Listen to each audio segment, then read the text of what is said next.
off tomorrow. Today we're going to learn about the professions of court reporting and captioning and about some of the career options that are available. We have Cindy, Taylor, and Alan here this morning joining us to tell us all about it. Good morning, y'all. Good morning. Thank you so much for being here. Now, before we get too deep into this, I want to ask you, Alan, what are you doing over there right now? I can't talk and write at the same time, so I'm going to stop. Sure. I'm a court reporter, and I'm actually writing what you're saying, and it's being translated in real time on the laptop computer, which is how we make transcripts. Onto the screen right here. How incredible is that, y'all? So we're going to get back to that in just a bit. But Cindy, tell us a little bit about this career and this profession of court reporting. Okay, court reporting is stenographic. We use the stenographic method, and that's what Alan's doing, and it's by sound. We use phonics. Every word that's spoken, whether it's in court, whether it's on television with captioning, a conference, we're writing down what the person is speaking, who is speaking, and so we're making a record. That is impressive, and I noticed with the keys that he's using over there, it's not A, S, D, F, J, K, L, M, so that's what you were talking about. It's a little bit different. It is different. It's not what we know as a QWERTY keyboard, sure, where you hit one key at a time. It's actually a steno keyboard, and there are 22 keys, and they're initial consonants, final consonants, and your vowels. And so you go to school and you learn how to read it, you learn how to write it, and then you build your speed, and the maximum speed at minimum is 225 words a minute. And one of the unique things and one of the reasons why we want to put the spotlight on this, the showcase on this, is that there are several jobs available. You talked about the need for younger folks to get into this profession. Yes, and that's why we're so excited to have Taylor. Taylor just finished Gadsden State Community College. She finished the real-time reporting program in April, and she passed her speeds, her certification, and got her license. And so she just started working at the courthouse where I work. Okay. Mobile Courthouse. I work for a circuit judge in Mobile, and Taylor just started as a special roving court reporter who is going to fill in when I can't be there or we have kick-out judges because we're so busy. We have a huge, huge docket, and criminal and civil, and so we're so glad to have Taylor. So Taylor, tell us a little bit about why out of all the professions out there you chose this and how you got into this whole thing.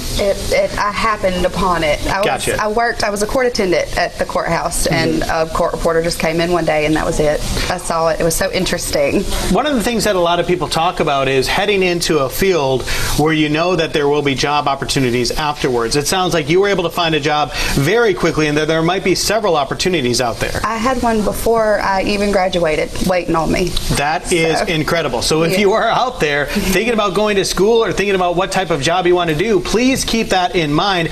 Alan, I want to talk to you on the end. I know you're not going to be able to do it and talk at the same time, but you recently just did this for the State of the State address with Governor Kay Ivey, correct? Absolutely. It's not just court reporting in a courtroom. If you have the skill to write on the machine, you can also do closed captioning for television. You can work conferences and other venues, and I did the State of the State for Kay Ivey, and it was captioned on Alabama Public Television, and that was actually me writing live as you spoke. So. Very impressive. See, I've always wondered how they do the closed captioning there you go. on our television. There we go right there. All right, so if folks want to learn more about what it is y'all do and what it all takes, where can they go for more information? Well, they can go online to the Alabama Court Reporters Association website. It's alcra.org, or the National Court Reporters Association website, which is ncra.org, and also they can go to discoversteno.org, and they can take an online test and learn what we do to see if it's something they're interested in. Gotcha. Well, that all sounds great. Anything else we need to mention before we go, or did we pretty much cover it all? Well, we just want to say yes. We want to say happy Alabama and National Court Reporting and Captioning Week to everyone out there, and appreciate your court reporter. All right, sounds great. So we'll have more information on air on fox10tv.com, so you can go check that out. But a pretty cool profession, Chelsea, and as if we take a look at the screen, we can say that Alan can type way faster than Chelsea. How about that?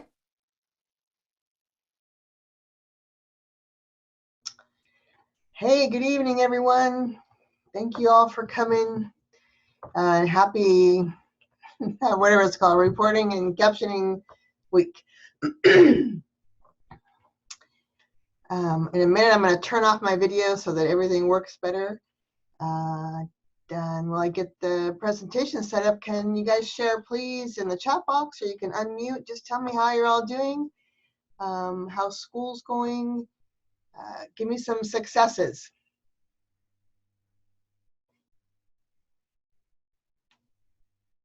I'm good. It's Felicia. Just preparing for the CSR. Okay, good.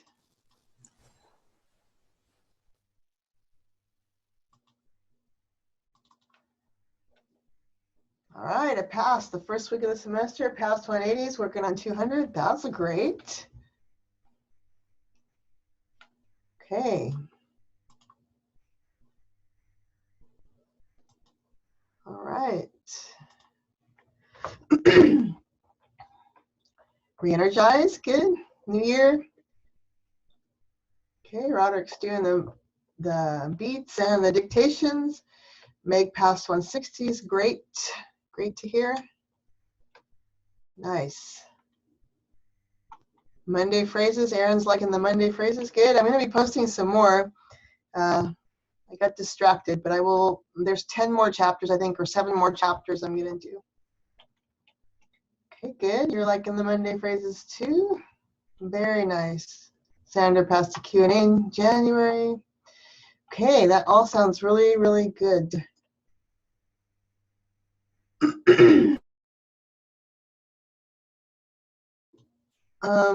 Can you hear me? Because let me turn off my video. It's giving me a message that there's something wrong. Interesting. Okay, well, let me know if you can't. Let's see. Am I muted? Okay. So, oh.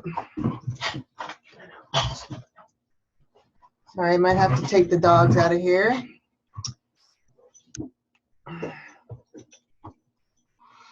Okay, all right. So this month, okay, guess I'll be right back.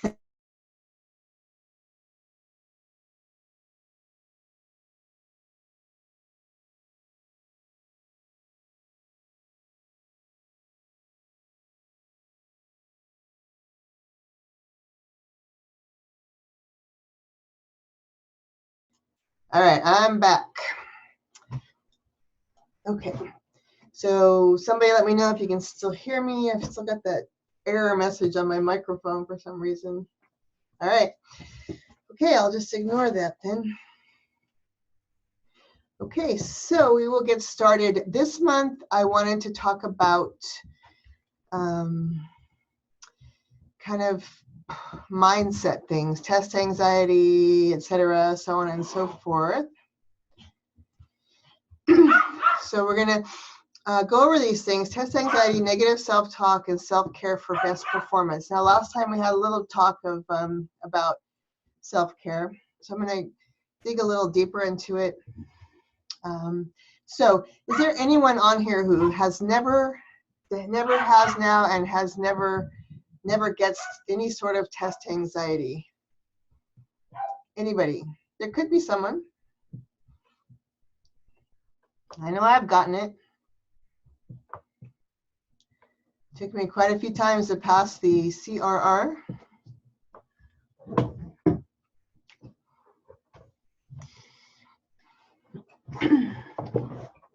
Okay. Nobody's not had test anxiety ever. Okay, good. I mean, not good, but good that we can talk about this. So I'm going to start out with self-care because I think all the other tips and everything for negative self-talk and test anxiety can start with self-care. So what exactly is it? It's kind of, I think when we talk about self-care, we think about things like, oh, having a spa day or going and doing something fun, but it's really, really more than that. It's any deliberate action. So you have to actually take an action in order to support your mental and physical and emotional health. That's what it's defined as. And I kind of like this quote because it really, really makes sense that people who look after themselves have better cognitive ability. So that means you have better focus, better concentration, And I wanted to just kind of define what cognitive meant. So it's the process of perception, memory, judgment, reasoning, as contrasted from emotional stuff. So with better cognition, you're going to write better, hear better, and absorb better. So self-care is going to get you better cognition, which is going to get you better writing, hearing, and absorbing. Sounds good, right?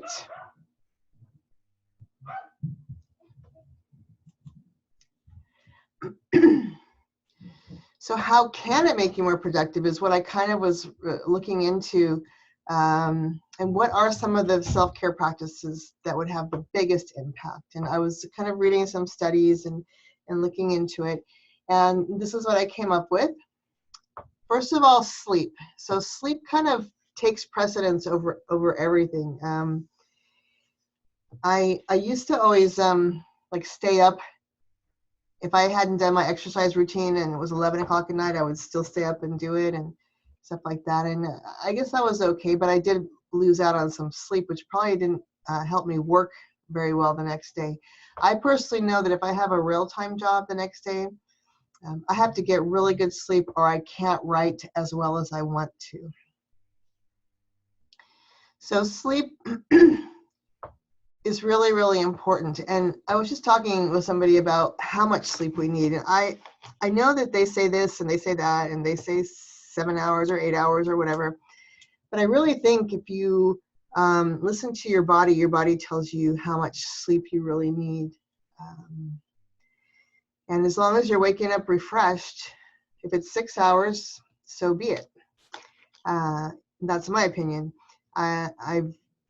I really believe in that because, you know, if you consistently wake up after 6 hours or 7 hours, then and you try to get, yes, I must get 8 or 9. Well, if your body's happy, then I think it's okay. So a good way to get good sleep is to have a routine and not have screen time, you know, before going to bed, which is really hard because we all have our phones right there with us, right? I know people, there's a videographer I work with who he has such insomnia. And I said, do you turn your phone off? And he has insomnia, but he says he has his phone on. So every time an email comes in the middle of the night or anything comes in, he gets any of his notifications, he has it left on. I'm not exactly sure why. I really believe if he would turn it off, he might sleep better.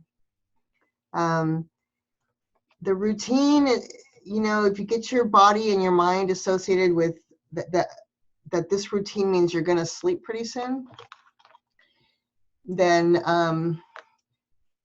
it'll just really go to sleep when you're doing your routine.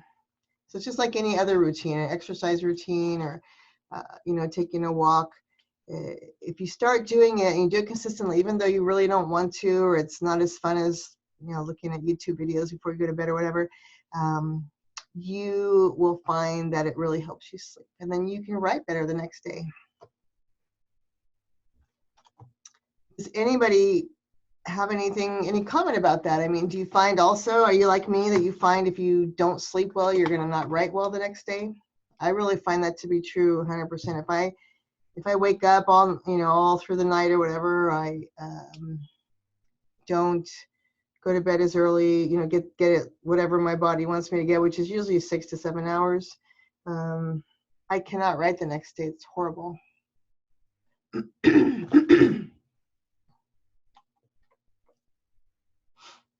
Okay, so I'm getting a lot of agreement here. Right? The brain's got to be rested. Okay. Try to process fast enough, yeah. All right, so I'm going to suggest, and I do this, I will, my phone is always on, but the sound is never on. So I leave it in one room and I'll, you know, leave it there for hours and come back and check it later. I don't always have it with me. If I'm at work, I have it, but I don't, you know, look at it, it breaks and stuff. Obviously you can't, well, I shouldn't say that. I was going to say, obviously you can't be texting stuff while you're on the record, but yes, you can. We do it all the time. But in general, especially if I'm doing a real-time job, I will just turn my phone over and just have it there and check it, in case there's someone trying to get me, a family member or something. So if you have children and stuff, obviously you want to be accessible, but you don't have to have, I think personally that you could just check it every half hour or something. You don't have to, have that stuff dinging in all the time. Or just have the important numbers be sound or whatever notifications, and the rest of us, like if I text one of you, I don't expect you to answer me right away. I'm just texting it out there and letting you answer when you have time. That's what I expect. I don't expect a right away answer. So at least for me, I would rather that you have your phone turned over and you're practicing and not answering me. So I was reading that smartphones, that a person gets average of like 50 notifications per day, maybe even more. And that the studies show that it takes 23 minutes to get back in the zone and refocus. But even more interesting is that it zaps your memory. 5 minutes of using your phone can make you not remember things as well, which is horrible for us who want to remember briefs and phrases and so on. So another reason to put the phone down, or just have certain times that you use it. All right, some good comments here. Erin says she has a friend who uses an app that turns certain apps on your phone off at a certain hour. Yeah, that sounds good. Maybe you can find that and share it with us.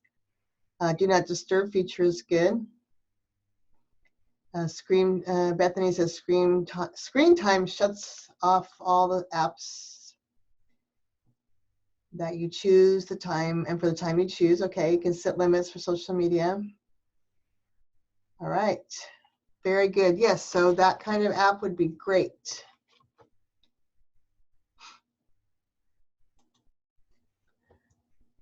Okay, and then another really, really important self-care thing is to get and stay in the present. So a couple times ago we did I don't know if it was last year or this year, but a few months ago we did an exercise where which was this kind of being in the present exercise, where we just focused on all the senses one at a time. And it just kind of brings you into the present, it kind of energizes you. It took us maybe a minute to do. And just being in the present is just somehow calming, and gets you from borrowing trouble, thinking of so many things, stressing, like it says here, stressing about the past or the future. If we're always focusing on what can happen, what did happen, I'm not out of school yet, I should be done by now. But what if I don't finish by March? What if I this? What if I that? Well, that takes a lot of energy, and a lot of negative energy, in my opinion. So I like to just try to be in the present and think about what's going on now, how I'm feeling now, how good I'm feeling really good in the present if I'm not worrying about something in the future. So I started doing this a while back because I could never really, I don't know, I shouldn't say could never really make myself meditate, but nothing really clicked with me except this. Just 1 minute of focusing on my breathing. That's it. Just thinking about, as I'm breathing, thinking about the breathing, and that's it. My mind would not wander for that. And it's very, very calming and refreshing too. So that's all I do. Maybe a minute of just close my eyes and breathe and focus on my breathing. Very simple. But the exercise that we did the other time, I also like it. It's really nice. You close your eyes and you just go sense by sense and say, for example, what am I smelling now? How do I like it? Do I like it? Is it a good smell? What is it? What kind of smell is it? And then what am I feeling with my fingers? Am I enjoying the feeling? Is it rough? Is it good? And then hearing and tasting. What do I taste in my mouth? Did I just brush my teeth? Does it taste like toothpaste? Am I tasting what I have for dinner, right? So that's a really good exercise to put ourselves in the moment too. Does anybody else have any great kind of being in the moment exercises that you could share with us?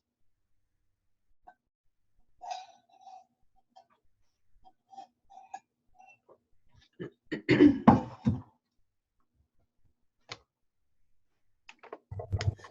is an app on my phone. Can you guys hear me? Yes, I can. Okay.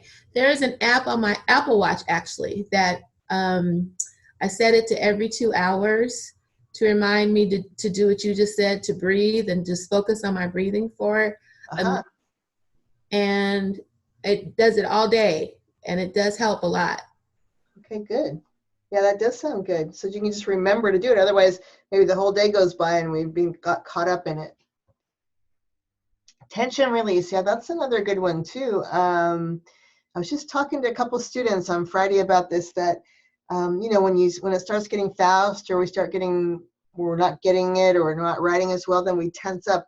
I know I start tensing up in my thighs and my butt, and then after that, my whole body follows along. So an exercise I like to do is sitting or lying down and tensing up different areas of my body and then releasing them. So that gets me kind of to be feeling and in control of tensing and releasing. Okay, Insight Timer is an app, has guided meditations. Okay, good, great.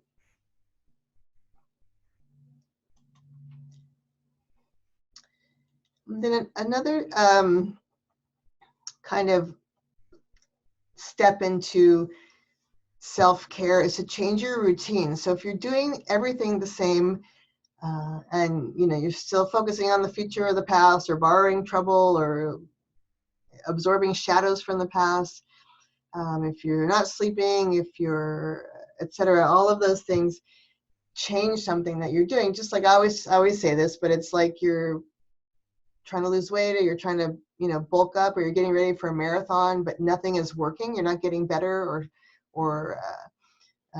fitter. Then you got to change something, right? If you're doing the same thing over and over and it's not working, then you have to change it. So you have to make a conscious decision to change it.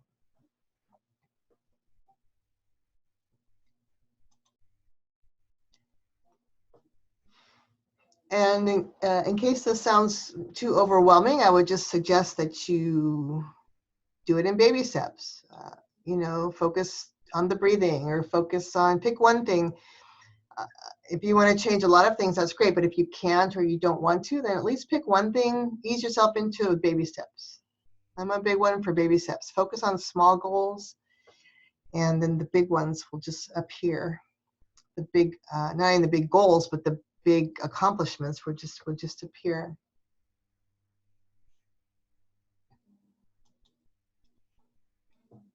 Okay, I'm going to turn to negative self-talk now, but before I do, if anybody else has anything to say or share about this kind of self-care, which is much more than just, you know, pampering yourself. It's actually treating yourself a different way. Please share right now. That'd be great.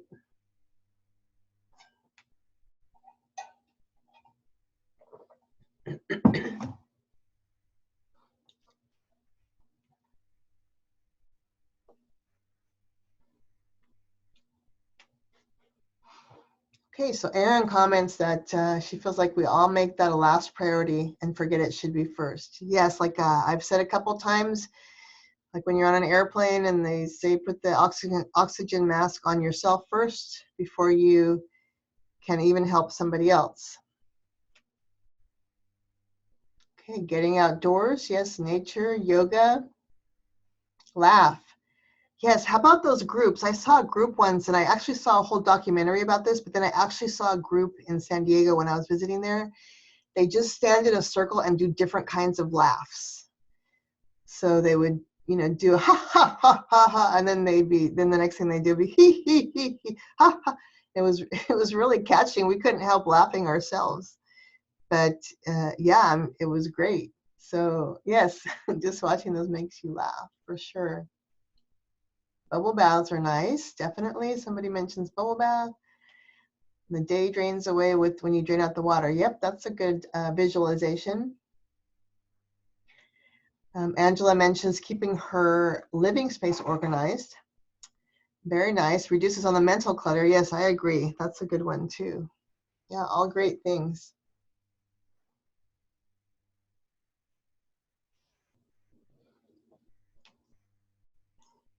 Okay, Marion swims laps. Yes, meditative and works out the kinks.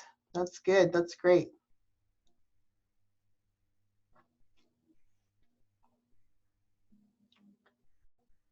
So even if you have days where you can't make it to the pool or the gym or even, you know, outside as much as you want, you can always find something, some little corner just to be quiet in, I guess. All right, we'll move on now to negative self-talk. And I always kind of laugh at my grandkids' mom always does that song where you go, turn that frown upside down. So it kind of makes me think that I should do that too. We should all do that too. So here's maybe a phrase that we all say, oh, I wrote that wrong. So I'm going to change that. Next time I write something wrong, instead of saying, oh, I messed that up, I'm going to say, oops, well, now I get a chance to really practice it again. I'm going to get it really good. Okay, another one. Why do I keep missing that test by one? I've been hearing that from a lot of students. So instead of focusing on I missed that test by one, I'm going to say, wow, I'm only missing test by one. Wow, that is so great. Can't believe it. That is so good. And then another one's, when am I ever going to get out of school? And my turning the frown upside down is going to be I'm making progress and we've done sooner than I even think. And then oftentimes we'll call ourselves names like failures. And I'm going to change that to, I love that I am persistent. So when these negative self-talk things pop into your head, replace them with something else.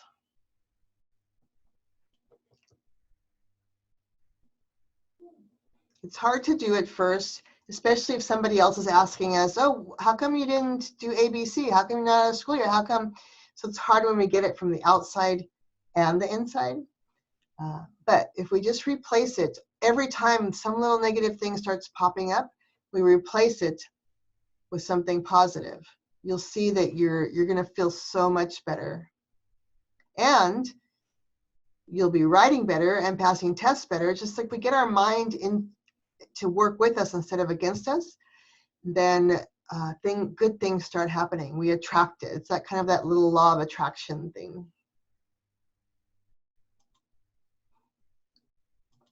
All right, so let's talk a little bit about test anxiety that we all have, because when I asked if anybody had never had it, nobody said anything. So we've got the physical symptoms and the emotional symptoms.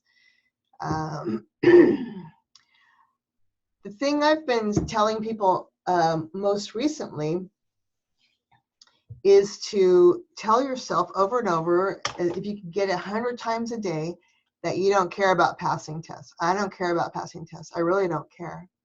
And the reason that works is that if you do it for, I don't know, maybe 3 weeks in a row and you tell yourself that every day, it can't just be right before a test. It can't just be here and there. You've got to do it every day, like a billion times. And then your brain actually gets rewired and it stops sending you these physical symptoms. If you tell your brain you don't care about passing tests and you've done it enough, you've done it over and over and you keep doing it, it won't give you those sweaty palms or the rapid heartbeat or the nervousness or shortness of breath. It'll really think that you don't care and won't give you those symptoms. I've done this myself, and it really works. But you can't just do it. It's like people will tell me, oh yeah, I tried doing that before a test. Well, not before a test. I mean, start today and keep track. See how many times you can tell it to yourself throughout the day. Can you get up to 100 over and over, and your brain will be rewired to believe it.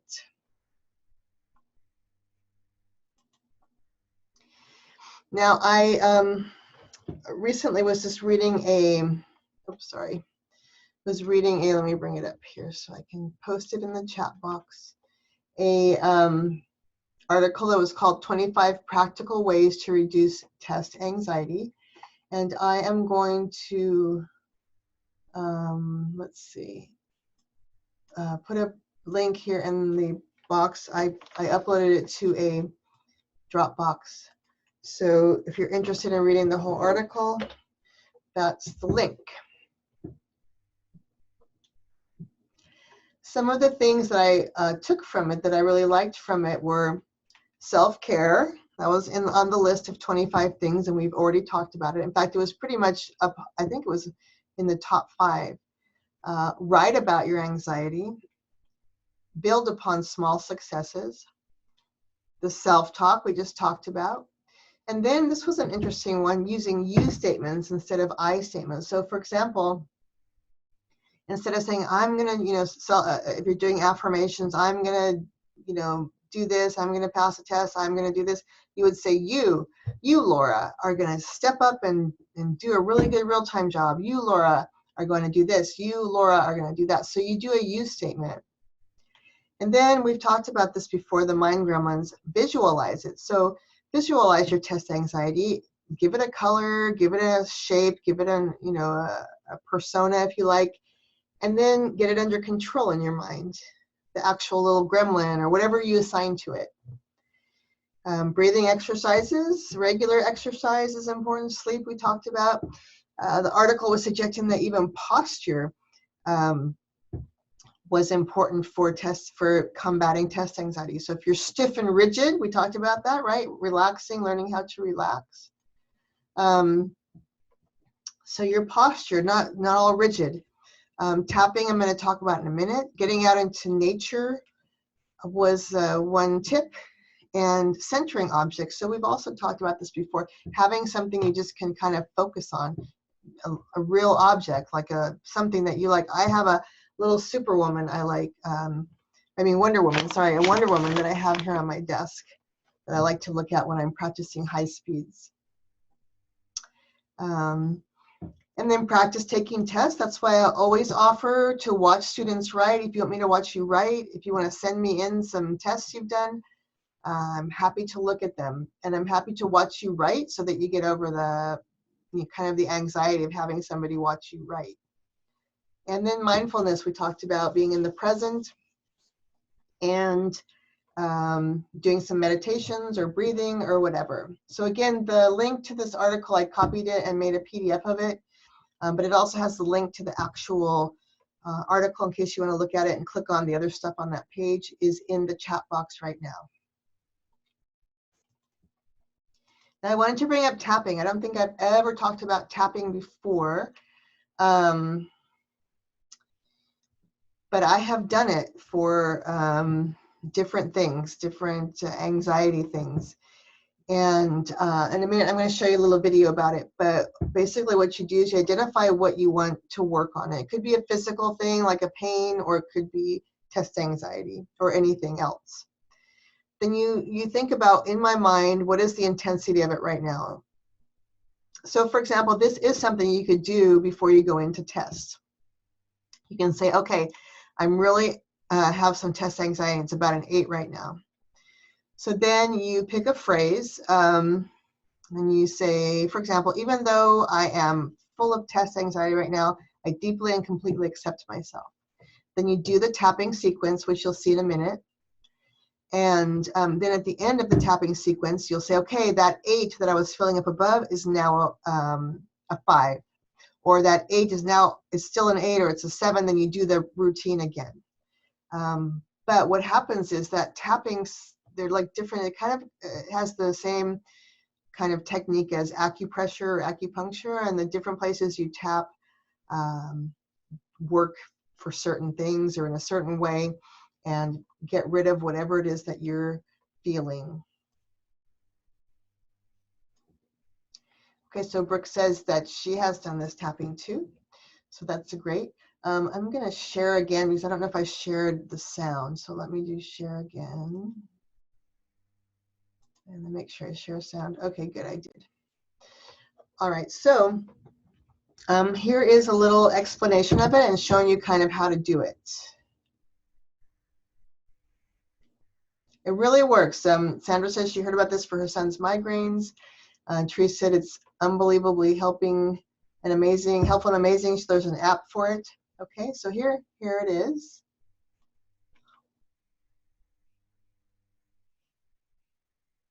Hi everyone, this is Nick Ortner, New York Times bestselling author of The Tapping Solution. In this short video, I'm going to explain to you what exactly tapping is, give you a brief demonstration, and let you know how you can apply it to your life.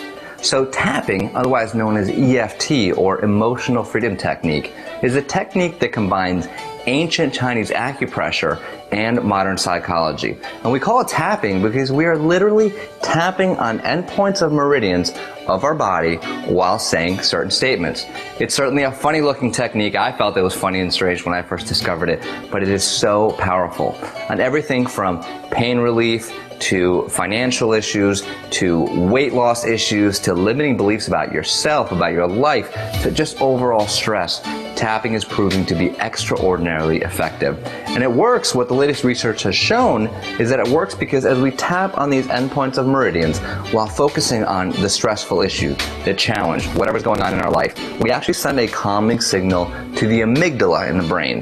The amygdala is that very ancient fight or flight response center in the brain. So we are in essence